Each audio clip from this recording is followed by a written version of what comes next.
Meus amigos, boa noite a todos. Nós vamos então dar início à nossa reunião e primeiramente nós vamos convidar o Marco Antônio para que ele possa declamar um poema.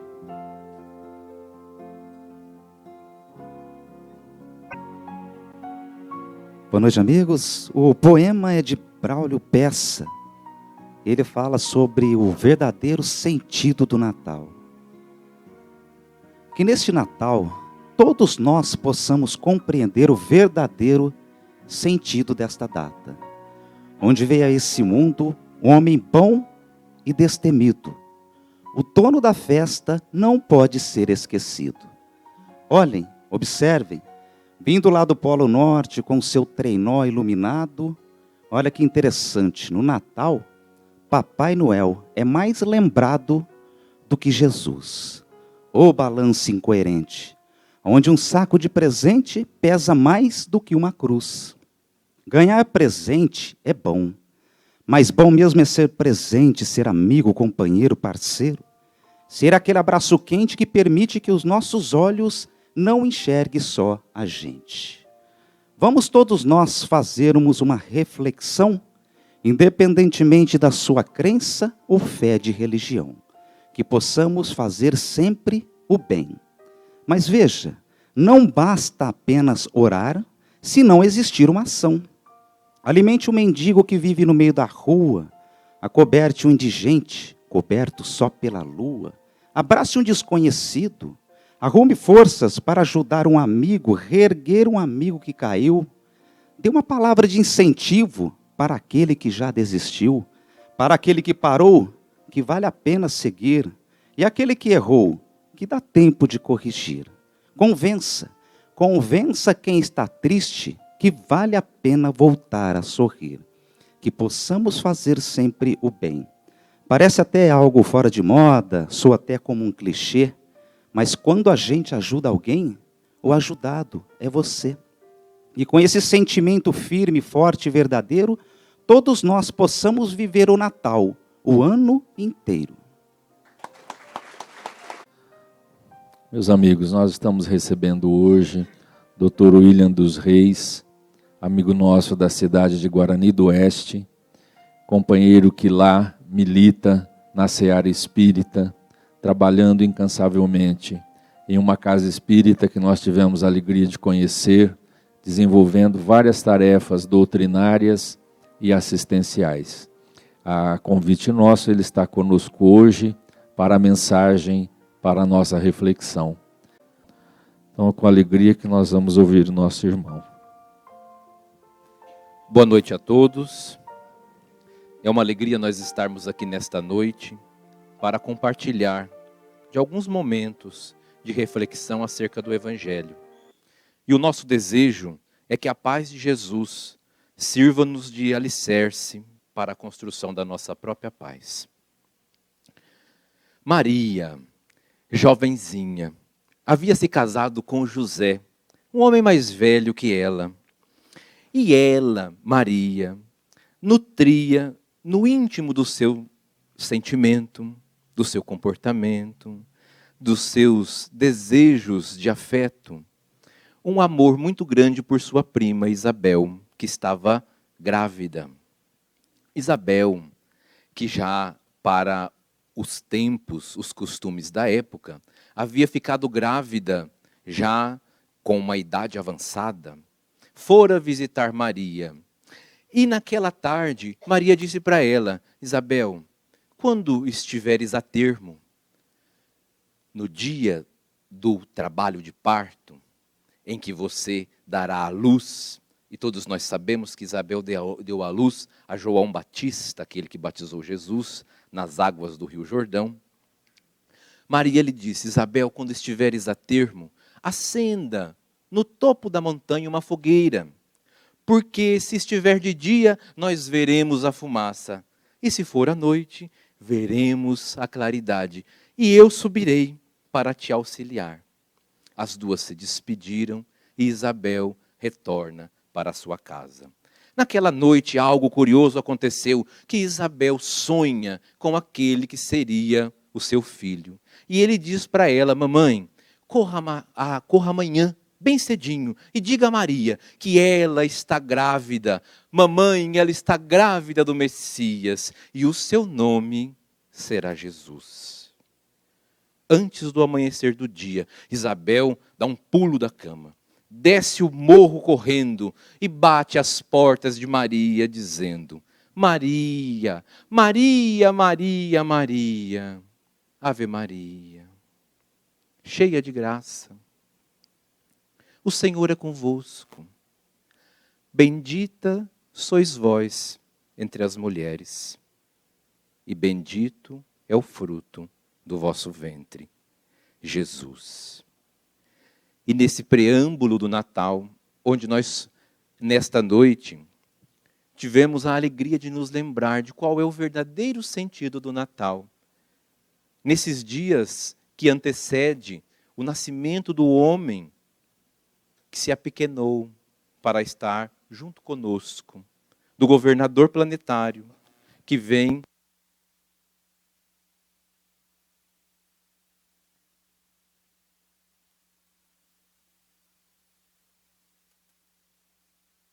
em uma forma humana a nos presentear com o seu exemplo. Muitos de nós transitamos pela terra e nos esquecemos qual é o verdadeiro sentido do Natal, como foi declamada na poesia. O Cristo que teve a ajuda do pai José, que levou Maria para ter o parto num lugar seguro. Agora, nesses dias que nós pensamos, nos programamos para receber a família, que alegria, que coisa boa. Como é bom nós trocarmos os presentes, organizarmos toda a parte da estrutura da alimentação, dos jantares, dos compromissos, das roupas, de tudo aquilo que nós precisamos, ou para irmos, ou para recebermos os entes amados no seio do nosso sentimento mais nobre e mais puro. Porém, é necessário lembrar-nos de que Jesus, ele não veio somente para esses momentos de festividade. Quantas famílias têm perdido momentos inigualáveis devido aos excessos que comete nesta época do ano? Excessos de bebida, e que a bebida abre a porta para outras coisas. E nós reconhecemos que todo o excesso nos é maléfico, desde a alimentação em excesso, a bebida em excesso. E nós nos esquecemos do aniversariante da data, que é o Cristo. Quando Jesus vem à Terra, ele vem não trazer uma moral nova, ou nos deixar textos para a nossa reflexão, mas o Cristo vem a nos exemplificar. Em toda a sua trajetória da terra, ele nos mostra, por exemplo, quando foi convidado a ir à casa de Zaqueu.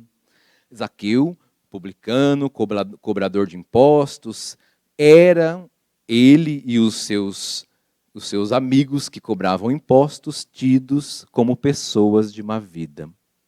E quando Jesus diz: Zaqueu, desce dessa árvore e organiza que nós vamos nessa noite lá na sua casa jantar, os discípulos torceram a cara para ele e disseram: Senhor, o senhor sabe quem é ele?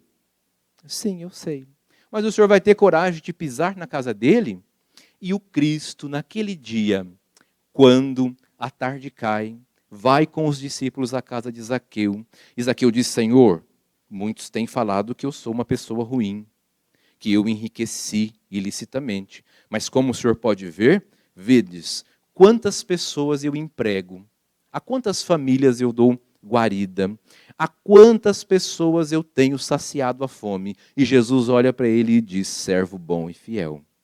E quantas vezes nós ainda, com a nossa limitação intelectual, moral, espiritual, que é natural da nossa condição evolutiva, ainda julgamos, ainda tomamos partido e dissemos: eu sou contra isso, ou eu sou contra aquilo, e nos esquecemos de olhar para nós. Quem somos nós para ser contra alguma coisa? Cabe ao espírito imortal que transita por mais uma reencarnação a assumir os seus compromissos feitos no mundo espiritual e modificar-se a si mesmo, a mudar a sua conduta. E a partir do momento em que nós mudamos a nossa conduta, com o exemplo nós podemos contaminar as outras pessoas. Apontamos o dedo quando acontece a tragédia na casa do nosso vizinho e contamos, menina do céu. Eu sei que aqui ninguém faz isso, mas em outras cidades alguém ainda faz. Menina do céu, você ficou sabendo do filho da dona fulana? Manda o vídeo, mostra o áudio.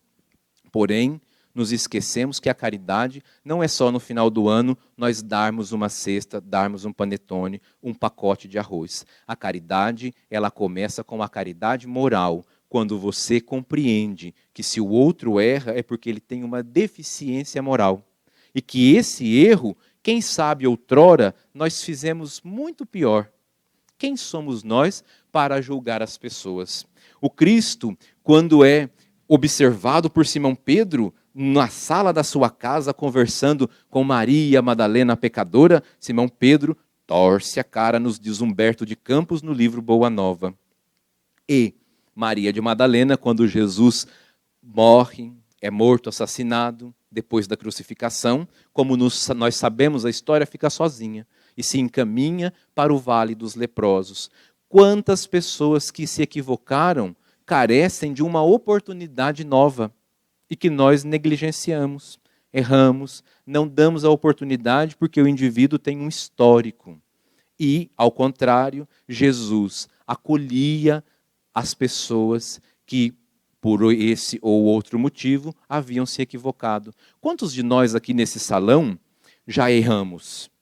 Quantos de nós já tivemos que pedir perdão ao nosso ente querido, à pessoa que nós amamos, por um erro? Seja esse ou aquele erro. Mas eu não errei dessa forma, mas errou de outra. Nós oramos na oração que o Cristo nos ensinou, que nós vamos ser perdoados à medida que nós perdoarmos os outros. E ainda hoje nos equivocamos e acreditamos ser melhores.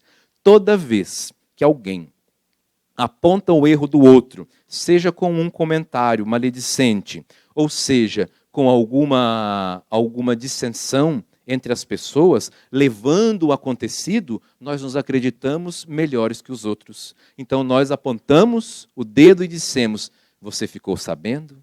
Esse é o nosso erro ainda muito comum, mas que a doutrina espírita nos orienta que aos poucos nós, que somos espíritos imortais e que estamos na Terra de uma passagem muito curta, e que aos olhos da eternidade significa um piscar de olhos, mas que é o piscar de olhos mais importante que nós temos. Ao que passou, passou. Ao futuro depende de hoje. E nós, os espíritas, os cristãos, que nos dissemos seguidores do Cristo, dependemos do nosso plantio de hoje. Sabemos que o mundo ele é regido por leis da física. Conhecemos as leis de Deus e sabemos que todos nós vamos progredir. E caminhamos rumo ao novo mundo de regeneração. Regeneração do mundo? Não, regeneração das criaturas que aqui estamos. E se todos nós estamos aqui, não erramos de endereço. Estamos como devemos estar. Toda vez que reclamamos da nossa condição física, da nossa condição intelectual, do nosso trabalho, nós estamos malbaratando o nosso tempo. Poderíamos nos ocupar de algo mais produtivo para o nosso enriquecimento. E ao outro, o direito de ser como é. Porém, a mim, como dizia Chico Xavier, o dever de ser cada dia melhor. Sabemos que toda essa trajetória do Cristo, do não julgamento, ele não parou em nenhum momento. E exerceu sobre todos aqueles que estavam lá uma atitude de persistência. Olhava aos indivíduos e persistia o lado bom que a criatura tinha. Escolheu, depois que já crucificado, Paulo de Tarso, que antes Saulo, doutor da lei, um homem muito rígido nas suas convicções. E Jesus olha para ele nas portas de Damasco e diz, Saulo, Saulo, por que tu me persegues? Senhor, que queres que eu faça? reconhecendo Saulo que havia se equivocado. Mudou de conduta no mesmo instante. Reconhecia que tudo aquilo que ele havia feito, mandado fazer, todas as suas perseguições, nós os espíritas, que todos que estão aqui, eu tenho certeza que já leram o livro Paulo Estevão, aquele que não leu, leia porque é magnífico. Nós conhecemos pela história que Saulo perseguia um homem chamado Ananias, que estava na cidade de Damasco. E quando ele, antes da entrada em Damasco, tem a visão de Jesus, cai da montaria e reconhece que todo aquele objeto, toda aquela raiva que ele nutria por Ananias tinha caído por terra, porque ele reconhecia em Jesus o divino mestre. E ele olha para Jesus sem perda de tempo. Senhor, e agora, o que queres que eu faça? O que eu devo fazer? Nós, durante a nossa trajetória na terra, em determinados pontos, observamos e reconhecemos. Erramos. Estamos arrependidos. E muitas criaturas ainda se demoram na culpa. Paramos, choramos 2 dias, 1 semana, 1 mês, choramos o leite derramado e nos esquecemos que o fogão, quem tem que limpar somos nós. Porque quem deixou o leite derramar foram a criatura mesmo, foi a própria pessoa. Então tem que levantar da poltrona da preguiça e ir limpar o leite derramado. Será que se hoje, ao sairmos daqui, ali na esquina, cada um de nós nos encontrarmos com Jesus e Ele olhar para nós e dissermos, ora, ora, o que fazes tu? Nós vamos dizer, Senhor, e agora que queres que eu faça? Imagine um homem que entrou na cidade de Damasco cego do corpo físico, tateando, até encontrar uma pousada. E pasmem, o Cristo aparece para Ananias e diz, Ananias, sabe Saulo, aquele que te persegue, aquele que viria chegar aqui na cidade para te matar, pois então, ele está lá na pousada e você vai lá devolver-lhe a visão. E Ananias diz, eis-me aqui, e vai até a pousada. Quando nós entramos na terra, através do fenômeno da justiça divina, chamada reencarnação, nós trazemos compromissos espirituais que somos compelidos, alguns, obrigados a outros, e a alguns temos o direito de escolher as nossas provações aqui na terra. E quando reencarnamos, nascemos e nos esquecemos de alguns compromissos que fizemos no mundo espiritual, porém, cada um guarda na sua consciência escrita a lei de Deus. Pergunta 621 do Livro dos Espíritos. Onde está escrita a lei de Deus? Na consciência. Sabemos que é na nossa consciência que não está localizada no cérebro. O cérebro humano, com o tempo, morre, é enterrado. Porém, a consciência, o espírito, a mente persiste. E nós transitamos em tempos no mundo espiritual, nos programando para o nosso retorno. E quando retornamos aqui, temos um roteiro, um direcionamento. E este direcionamento está registrado na nossa consciência. Temos a consciência, algumas vezes vagamente, daquilo que nós temos que fazer, mas com toda certeza, sabemos quando nós erramos, quando negligenciamos, quando temos que mudar. E Ananias tinha a sua diretriz muito correta. Vai até o suposto malfeitor e devolve-lhe a visão. Imaginem se Jesus olhasse para nós aqui hoje e dissesse, você vai agora procurar o teu inimigo, o teu algoz, aquele que quer te matar. Eu tenho certeza que algumas pessoas já sairiam correndo e não acreditariam que aquilo daria certo. Meus amigos, o Evangelho segundo o Espiritismo, no capítulo que se intitula A Prece, diz que nós precisamos ter confiança em primeiro lugar em nós. Separarmos a confiança da presunção.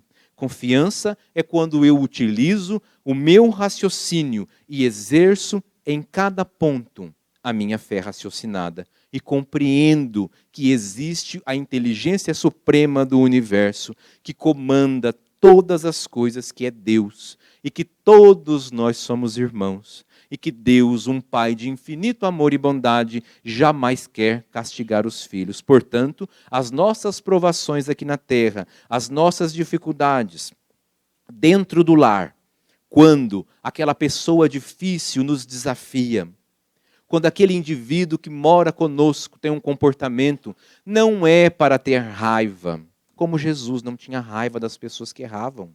É para olhar para a criatura e dizer, o que aconteceu? Por que você está agindo assim? Calma, você está insatisfeito com o quê? Ô meu amor, o que você exige que eu faça? Me diga que eu faço. Não é assim que é o ensinamento do Cristo? Se alguém quiser tomar-lhe a capa, dê também o manto.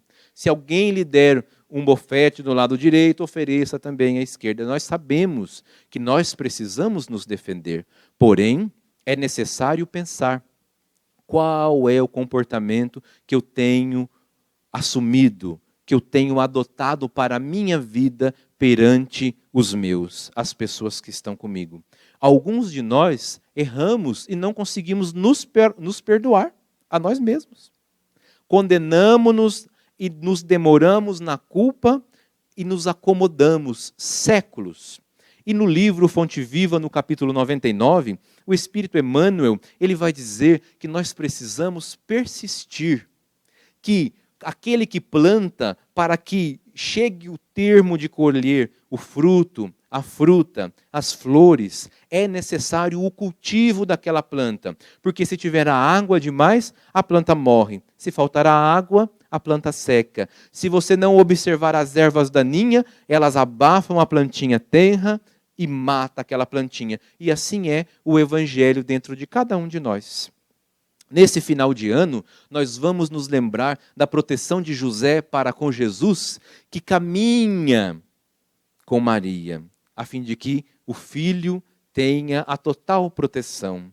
Quantos de nós negligenciamos dentro da nossa própria casa com os nossos filhos e as nossas filhas? Porque acreditam hoje, alguns, que o bom pai ou a boa mãe, o bom avô ou a boa avó é aquela que dá as coisas materiais. E como na poesia disse, que o melhor presente é nós estarmos presentes. E olhar no olhinho dele e observar quais são as suas tendências. Porque o espírita compreende que aquela criança, aquela criatura é um espírito imortal e que reencarna com alguns compromissos aqui na Terra. E que encontrará também as suas dificuldades e os seus desafios. E os primeiros benfeitores daquela criatura são os pais, que assumiram, aceitaram aquele compromisso, tendo em vista que a maternidade, paternidade, é uma missão.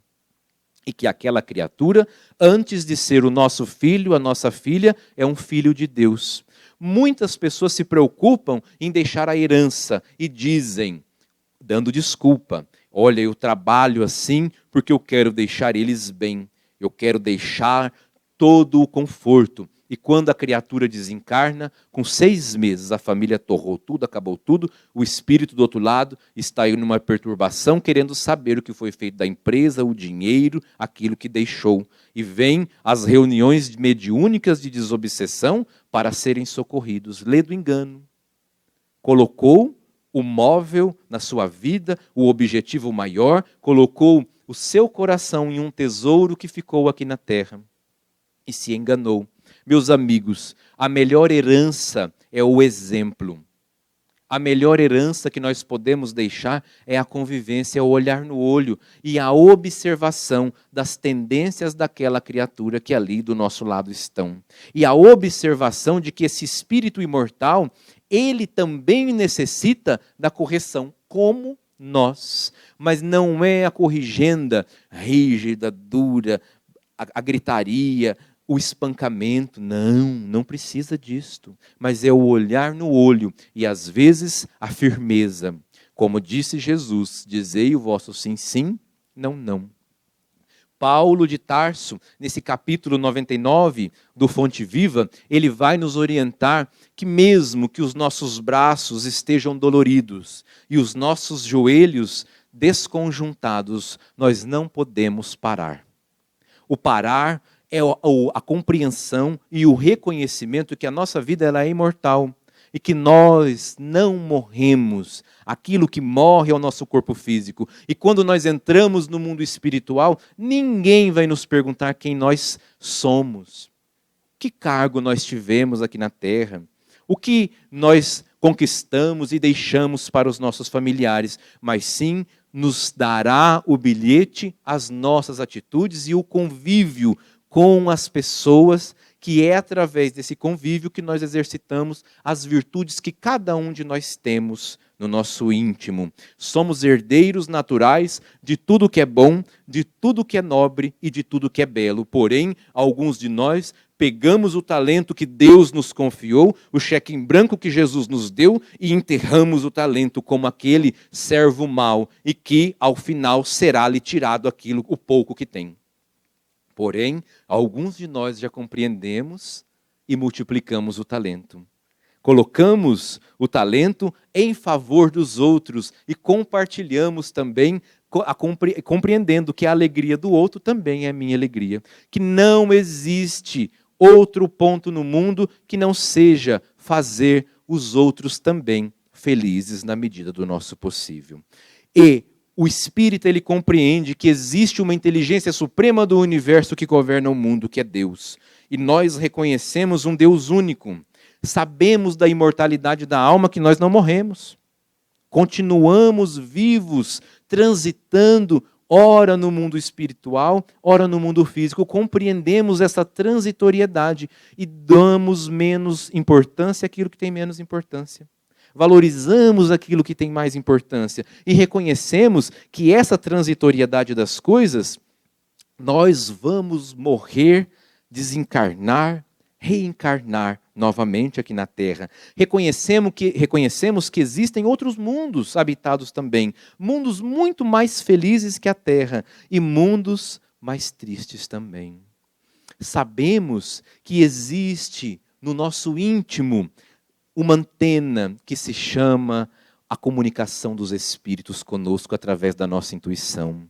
E é através da nossa intuição que os nossos benfeitores espirituais, os nossos anjos de guarda, se comunicam conosco e podem nos influenciar. Pergunta 459. Os espíritos influenciam as pessoas? Sim, mais do que imaginais. De certo, eles que coordenam as vossas ações. A pergunta é, qual é a categoria de espírito que tem me influenciado? Quais são as ideias que vêm ao meu pensamento e que eu me afinizo? Porque não importa se a ideia é boa ou má, importa qual é a que eu alimento mais. Se eu tenho 2 plantas e uma eu coloco adubo, eu rego todos os dias, eu observo se tem muito sol, e a outra eu deixo de lado, essa que eu deixei de lado, a termo irá morrer. E a outra ficará bonita, viçosa. Porém, isto também acontece com os nossos pensamentos. E o Espírito Emmanuel, nesse capítulo 99, pegando o que Paulo escreve em Hebreus, ele vai dizer que em determinados pontos da nossa caminhada, nós vamos querer parar. E vamos nos desculpar das dores físicas, das dores emocionais, da despedida de algum ente querido que o fenômeno natural da morte levou e nos separou. Nós vamos reclamar na nossa derrocada financeira, ou uma separação conjugal, ou uma queda na nossa própria moralidade, e nós vamos nos desculpar e vamos ficar sentados. E Emmanuel nos orienta, não parar. Se nós temos um móvel, nós não podemos ficar sentados no banco do centro 1 ano, 2 anos, 3 anos, esperando que os bons amigos espirituais vão resolver as nossas pendências. Meus amigos, somos seres imortais com compromisso aqui na Terra. Embora nós possamos viajar, nós possamos desfrutar, nós possamos confraternizar, que é uma alegria também. Porém, é necessário repensar qual é a tarefa de cada um aqui na Terra. Ficava conhecida como a última ceia. Jesus reuniu os discípulos como de costume, partilhou o pão, repartiu entre os discípulos e disse-lhes: meus amigos, nesta noite eu venho informar-lhes de que está próximo o meu exemplo de abnegação, de redenção e o esquecimento próprio. Em Jerusalém serei torturado, estarei preso e serei morto. E os discípulos se entreolharam, e algum deles já se levantou e disse: Senhor, não é possível. Não é possível que isso vai acontecer. E Jesus, com a serenidade que lhe era própria, disse-lhes: se acalmem, porque algum de vocês irá me trair. André já se levantou: Senhor, será que foi eu? Na sua ingenuidade. Enquanto Judas tinha seu rosto lívido, pálido. E ele diz: fiquem tranquilos, que na minha partida, eu depois mandarei o Consolador, a fim de vos esclarecer. E os discípulos já começaram a se perguntar: Senhor, quem será o maior no reino dos céus? Um dizia que era o maior, o outro queria ser o maior, porque alguém, talvez, deveria herdar o lugar de Jesus e ser o líder do grupo. E eles já estavam brigando para decidir quem seria o líder do grupo, coisa que não acontece ainda hoje. Quantas famílias se dissolvem porque antes dos pais morrerem já estão brigando pela herança. Não é muita coisa não, não é fazenda não. Um quer ficar com o fogão, o outro quer ficar com a geladeira, o outro escolhe. Eu sei que aqui não tem essas coisas. Escolhe as coisas tão ínfimas, enquanto a mãe ainda está encarnada, está viva. Esquece-se a criatura de que todos nós aqui que estamos em família, nós estamos para aprender a nos amar.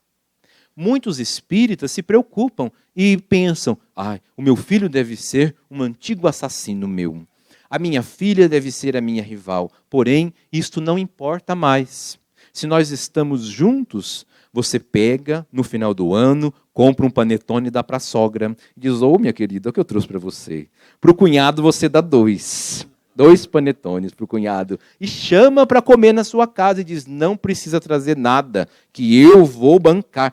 Tudo que vocês comerem, eu vou bancar. Olha que alegria. Compreendeu a criatura que é preciso reconciliar enquanto estamos a caminho.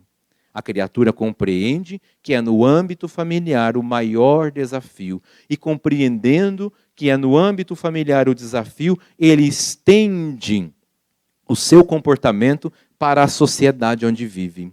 E compreendendo isto, a criatura vive melhor. Enquanto os discípulos discutiam, o mestre saiu.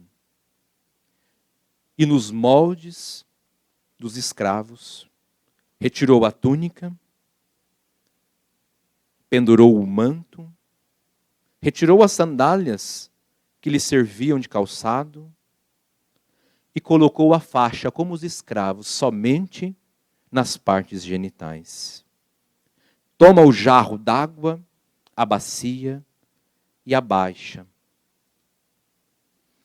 E assim Jesus lavou os pés dos pescadores de Cafarnaum, com a água viva de amor e de fé, trazendo o ato da maior humildade que uma pessoa poderia ter para com seus discípulos.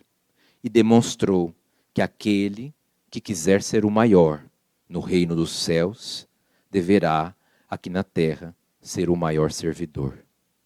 Que Ele, o Divino Amigo, nos abençoe e nos fortaleça nos momentos da nossa dor, da nossa dificuldade, da nossa inquietação, dos momentos de ansiedade e depressão. Que nós possamos nos lembrar que através da prece nós recolhemos os recursos do mundo espiritual e que o nosso benfeitor, o guia, o Espírito Amigo que nos auxilia, está disponível em todos os momentos a nos auxiliar, que basta um momento de uma prece e a vontade, e que mesmo com os braços doloridos, com os joelhos desconjuntados, nós devemos seguir. Fica o nosso desejo de muita paz a todos. Muito obrigado.